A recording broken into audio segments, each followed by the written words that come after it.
Hello, hello, hello, friends, and welcome back to the Pleasure Priority Podcast. Happy New Year. It is our first episode of 2025, and I am so excited to dig into it with y'all.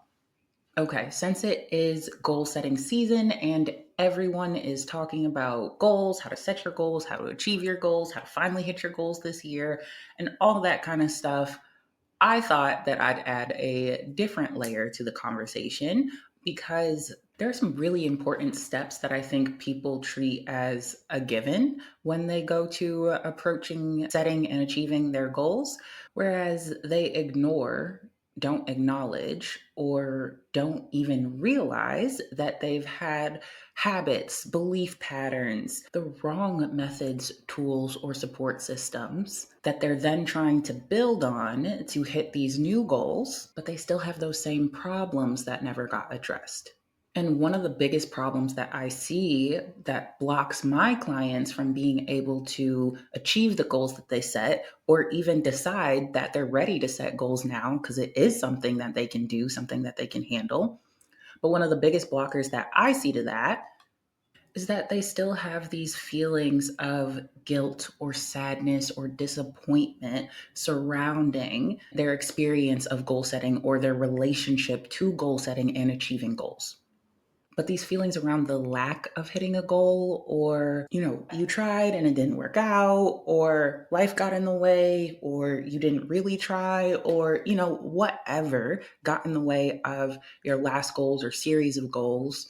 And if you're still holding on to those shame, disappointment, sadness, grief, all of that, it clouds your ability to not just execute, but also even believe that you can hit the goals that you set out to, or that you want to, or that you can even change any aspect of your life in the way that you want it to be and you want it to look like.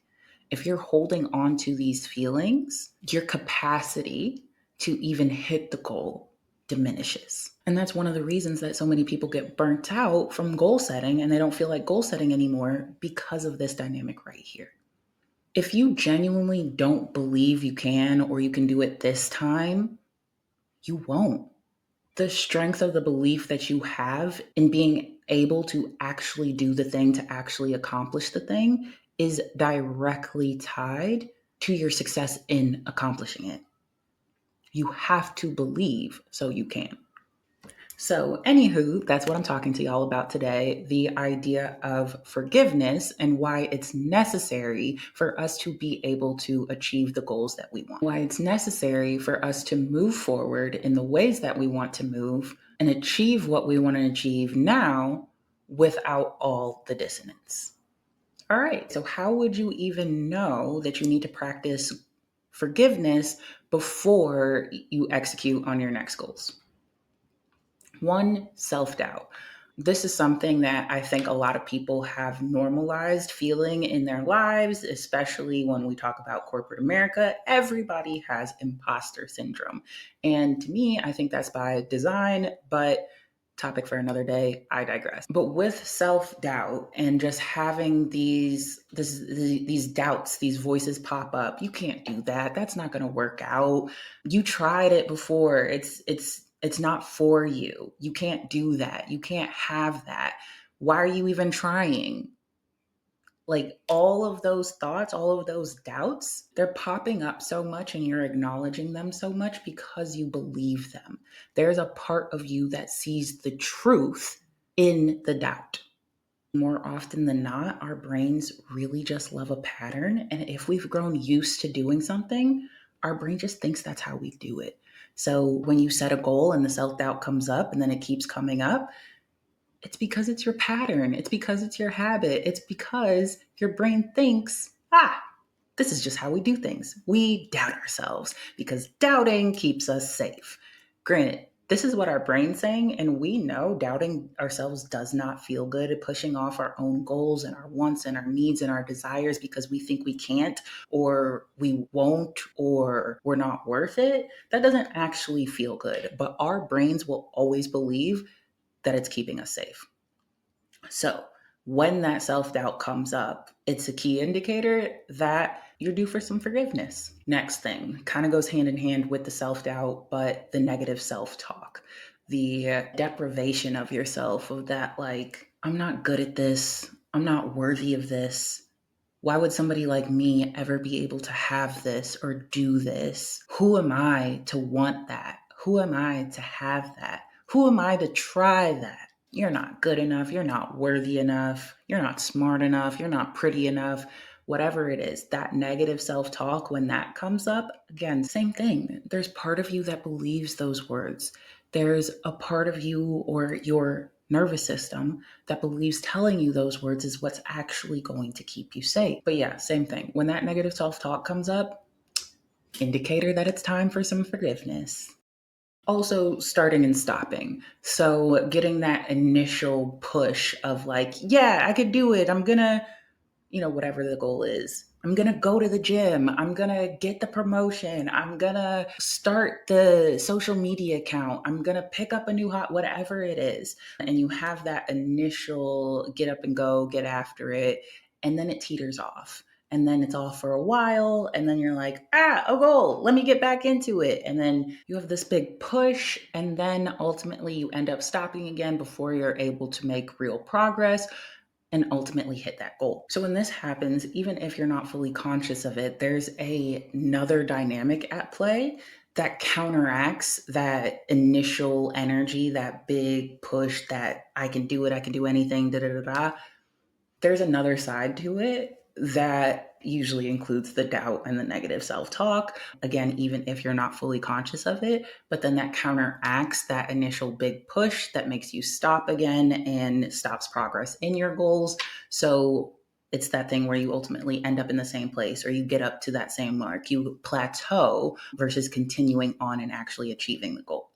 And then finally, we have straight up avoidance. And actually, a couple episodes back, I talk all about avoidance and the drivers of avoidance and how to overcome avoidance. But if you have a goal and you are avoiding it, that is another indicator that you're due for some forgiveness.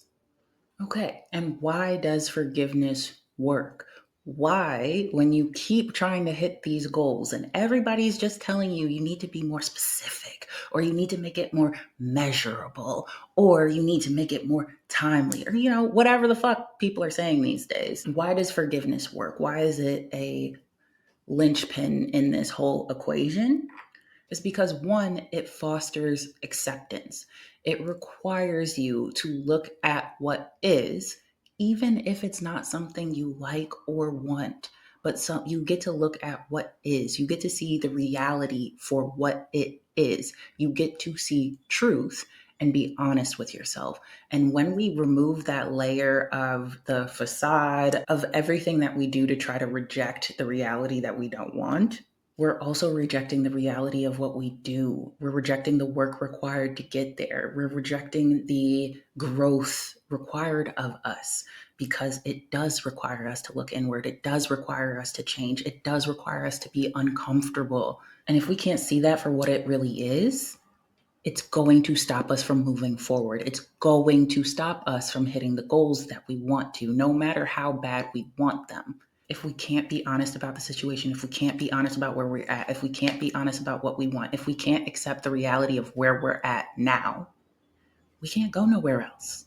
And forgiveness also gives us that clean slate. When we can accept something for what is, then we can decide what we want it to be. We have a clean slate, a fresh starting point, and then we can be like, okay, this is where we're at, and this is where we want to be, and this is how we get there. Forgiveness really gives you an opportunity to start fresh. It also works because forgiveness increases your capacity to experience risk and failure. And as we know, these things are required for growth. They are required for change. They are required for you to get into a different position than you're at right now. We need to take some risks, and we will make mistakes. We are not perfect, nor will we ever be, nor will the route be to figuring out how to get what we actually want and even understanding it. Mistakes are par for the course. Failures are par for the course. And ultimately, to me, a failure is really just an idea that we had that didn't go the way that we thought it should. And that helps me take a lot of the negative connotation out of failure because I'm wrong a lot. Like looking back, I can see so much that I thought I wanted, that I thought I was right about, that I thought the world was over if I failed or failed in the way that I thought. And looking back, each one of those moments was necessary. Each one of those moments was required. Each one of those moments put me on a path to getting more aligned, more congruent with what I want, and push me forward within my goals. That's not to say that it felt good the whole time, but it is to say that those feelings that experience the idea of risk and failure is required. And when we forgive, we increase our capacity for risk and failure because we're not holding on and continuing to keep a grudge against the things and the ways that it didn't work out for us previously, or the reasons that we haven't been able to hit this goal before, or the similar goals we've set that we haven't been able to achieve. The more capacity that you have to take risk and experience failure, the more likely you are to actually have success. Because success is really just a culmination of your risks and your mistakes. So ultimately, forgiveness works because it allows you to let shit go. It allows you to detach. It allows you to look forward and take action with forward momentum instead of continuously being defined by your past or the failed goals or milestones that you did not reach in your past. And y'all know I love a definition, so I don't know how we made it this far in the episode without me actually defining what forgiveness is and what we're shooting for, but here we go. So, forgive, it is a verb. First definition is to stop feeling angry or resentful toward someone for an offense, flaw, or mistake. And someone is in parentheses. It could be someone, aka ourselves, someone else, a group of people, a thing, all the thing, but it's something that we believe that caused us an offense, a flaw, or a mistake. But key here is that we stop those feelings of anger or resentment, as well as the ones I mentioned before, like shame, sadness, disappointment. It's when we stop feeling these things toward a given person, place, or thing. And forgiveness can also mean to cancel a debt. I'm sure y'all remember when they were talking about forgiving our student loans. We didn't have to pay them back. We didn't have to have a job. We didn't have to have all these different things. Granted, to qualify, you did have to be within a certain income bracket and all those kinds of things, but you didn't have to do anything else. You didn't have to pay these people back after you were forgiven. It's just like, done. It's over. We don't need to talk about this anymore. We don't need to have this hanging over our heads. We don't need to keep returning to this. We don't need to make this a problem. We can just, done. That's forgiveness. That's what we're talking about. That's what we're shooting for. So, yeah, forgiveness is ultimately the ability to not let what's not yours and what's not meant to you continue to affect you. Forgiveness is the gift you can give yourself to let go and move on. Okay, now the part you've all been waiting for. How do we actually forgive? How? So this applies to multiple scenarios: forgiving ourselves, forgiving other people, forgiving different circumstances. Example, like the pandemic. Let's say you had some plans in 2020 and they got canceled because of greater circumstances. In those types of situations, we usually don't blame ourselves or another person. We blame the thing, like the pandemic. But yeah, this applies to all scenarios, may require a little tweak here and there, but you can use it for anywhere that you need to forgive. So, first step is acknowledgement. Literally just acknowledging the event, the situation, the circumstance of whatever you are needing to forgive. And when I say acknowledge, I mean everything, the facts of everything. What is it? Where was it? When is it? What happened? Then also breaking down what you make all that mean and how you feel about it. Once we acknowledge it, then we can neutralize the feelings around it. AKA, going back to that definition, it's when we stop feeling angry, resentful, shame, disappointment, sad, all the things. So, how do we neutralize a feeling? Spoiler alert, we actually have to process it. There is no way to avoid the human experience of your emotions. And I've done quite a few podcasts on how to actually feel. There is one called How to Feel. I don't remember the number of that episode though, but it'll be in the show notes.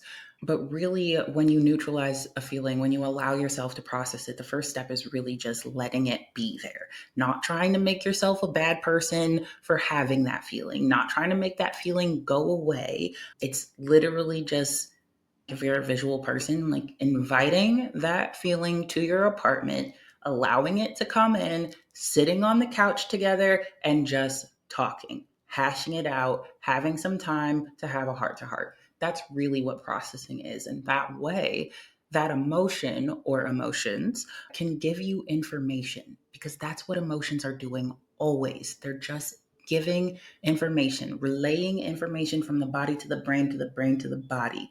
Nothing has gone wrong because you feel. Again, nothing has gone wrong because you feel. It honestly means you're in tune, and now you just have to pay attention differently. So you're going to process those feelings. You're going to let them be there. You're going to gather the information that you need from them. And then when you do that correctly, the emotion dissipates. It may not always completely go away, but it definitely decreases in intensity. It's similarly, going with that same analogy, it's like your emotion getting up off the couch and being like, hey, great talk, really needed this, I'm gonna catch you later, and then just dip. They're not taking up your space anymore. They're not intruding on your house. They're not banging on your door. You talk to them and now they're not bothering you anymore. So when those feelings don't bother you, you know that you have effectively neutralized those feelings. And finally, this step can kind of come a little naturally once you really allow yourself to process and neutralize your feelings. You get this ability to let shit go. And if that ability doesn't naturally pop up, step 3, give yourself permission to let it go. Give yourself permission to not be defined by this thing anymore. Give yourself the permission to unshackle from dragging the weight of failed goals past, because you're the only one who has the key to the lock. Even if you're not the one that put the shackles there, you are the one that can remove them. You are the one that gives yourself that permission. You are the one that decides how you want to move forward. And forgiveness gives you the ability to take back that power, take back that control, and actually hit the goals that you set out to achieve for yourself. So, my friends, 2025 is that year. Now is the time to get off this roller coaster, to get out of this cycle, to really achieve what you want to achieve, to create the life that you want to create. It's not just because it's January. It's not just because it's the new year. It's not because this energy is here. We can literally decide to do this at any time, at any point, and change our whole lives. How we relate to ourselves, how we relate to our careers, our work, showing up every day, how we relate to our families, our parents, our siblings, extended families, our the families of our own creation, our partners, pets, kids, all the things. We can change our relationship to our body. We can change our relationship to money and the idea of money, and actually being able to have more of it. We get to decide all of this and architect our lives to be exactly in that of our own creation. And my friends, this is what I do, and I'm very good at my job, and my books are open for this year. So go ahead and book a consultation. That link is always in my show notes, because it's time to stop playing. Not only are you allowed to want what you want, but you can have it. Hire me and we'll get you there this year. All right, my friends, that is the episode that I have for you this week. I'm so excited for this year and all that's in store. I have a few surprises for you. So stay tuned. Make sure you're on my email list. That link will be in the show notes, and you'll know I'm never going to ask you for something without giving it in exchange. It's just who I am. So to get on my email list, you're going to take that quiz, How to Be Happy in Any Relationship. It's going to give you a breakdown of your archetype, of how you show up in any given relationship, and a PDF explaining more about your archetype and next steps to move forward. But again, Taking that quiz will put you on my list and will also give you a ton of information on how you can truly be happy in any and every of your relationships. All right, my friends, that's it for this week. I'll see you next week. Have a good one. And as always, stay pleased. Bye. Thanks for joining me for this episode of The Pleasure Priority. I hope that when you see things can be better, you're inspired to do better. Because remember, you deserve nothing less than an abundance of joy, fulfillment, and all the peaceful good vibes. If you love this episode, don't forget to subscribe, leave a review, and share it with your friends. Oh, and hey, make sure you're on my email list for more tips, laughs, story times, community, and all things pleasure. So until next time, keep living life on your terms because settling is for the birds. All right, stay pleased, my friends. I'll see you soon.